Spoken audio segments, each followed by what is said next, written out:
much does it cost to buy a house? Have you heard some outrageous numbers from friends who have recently closed or from family members, and you want to know what really is the truth? Well, I'm Mary Harmon Young. I'm a realtor here in Tuscaloosa, Alabama, and I really want to kind of settle just your stomach, because I'm sure when you heard these numbers, it made you just a little uncomfortable. It can be expensive to buy a house, but let's go over what it really costs, what those fees kind of estimated are, how you get a better idea of what your personalized numbers would be, and just see if it's still a good time and a right fit for you to buy a house right now. So the first thing we really talk about is you hear this word closing cost, and you want to know what does that really mean? And the reality of it means A, B, C, and D. It can mean lots of different things to different people. The reality of it is you have your down payment, which can vary whether you were doing a VA loan, which is 0, or a conventional loan where you're putting 20% down, or somewhere in between. Then you're going to add what I call your lending fees, as well as your closing cost. Then your prepaids, and that is you're prepaying your insurance and your taxes. Then you're going to take away some adjustments like your earnest money deposit that you gave at the beginning of the offer, anything that we've negotiated that the seller is going to pay for. In the event, sometimes your lender is giving you some lender credits, and then also any kind of proration of taxes and homeowners association fees. And when you have all that, then we get what we actually call your cash to close. So typically, when you meet with a lender and you kind of get an idea of what you're pre-approved for, and you find a house that you have fallen in love with, and we finally go under contract, you are going to get something called a loan estimate. Hopefully, it is a little bit higher than what things are going to be cost, so we don't have any unexpected surprises. But they are going to list out what they think everything is going to cost. And it's going to include, I'm going to read off a list here for you so I don't miss anybody. Anything from the actual cost to record your deed, to make your deed, to do title insurance to prove that there's no any liens on the property, that they have clear title. You're going to be paying possibly for a survey, a termite inspection, maybe even a termite bond. Some areas do lead-based paint as well as radon testing. We don't typically see that ever here in West Alabama. Then you're going to pay the attorney to handle closing. Then we're going to have lots and lots of lender fees, whether it's like a flood certification or a credit report.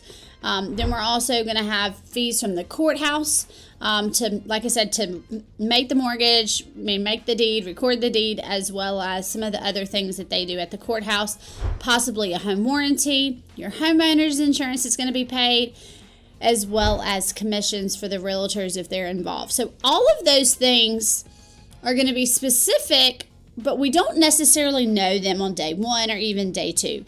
But we typically have an estimate. And so that's why you get a written thing called a loan estimate from your lender. And at that point, you can kind of go through it line item by line item and ask questions. You can see which ones can change, which ones can't, which things you can shop for. I know sometimes with homeowners insurance, you'd be surprised the variations in cost. So those are things that will kind of help you go through and see really what we're looking at. And we know that, like I said, typically right after you go under contract. So if something scares you, you can have a conversation with your realtor, with your lender, with your family, and if it's not something you're comfortable with, then you could still back out within pretty fast without, keeping the property off the market too long. So when we look at what your payment is made up of, because a lot of people get confused based on closing costs, payment, and things like that. So typically in a loan, when you're looking at your monthly payment, we have your possibly MIP, depending on which is mortgage insurance premium, which is going to depend on what type of loan you were looking at. Then we're going to have your homeowner's insurance as well as your property taxes. And all of those are going to be built in, and they're going to be able to tell you which of these things can change. Like your homeowner's insurance may go up or it may go down if you bundle something together. Unfortunately, your taxes normally aren't going down. We want the market to continue and get stronger, and so your property taxes may increase. But typically, the principal and interest aren't going to change as long as you're in a locked-in loan. But once again, we have that pretty fast into the loan process so that you can sit down and look at it. When we look at some of the other things that the buyer pays up front, it's going to be your termite inspection, your home inspection, possibly your survey, like I said, possibly radon inspection or lead-based paint inspection. And the reason why these fall onto the buyer is, one, it's up to you to decide if you really like the house and if it's a good fit for you. But two, while you pay it, you also can pick it. So that way you're not using, I always say, the uncle of the seller. You're doing your own research, finding somebody that you've heard good things about, that is licensed, that is reputable, and being able to have conversations with them yourselves to feel comfortable with the property. And typically those can range, they really do range all over the country, but here in Tuscaloosa, you can typically get a home inspection for less than $500 depending on the size.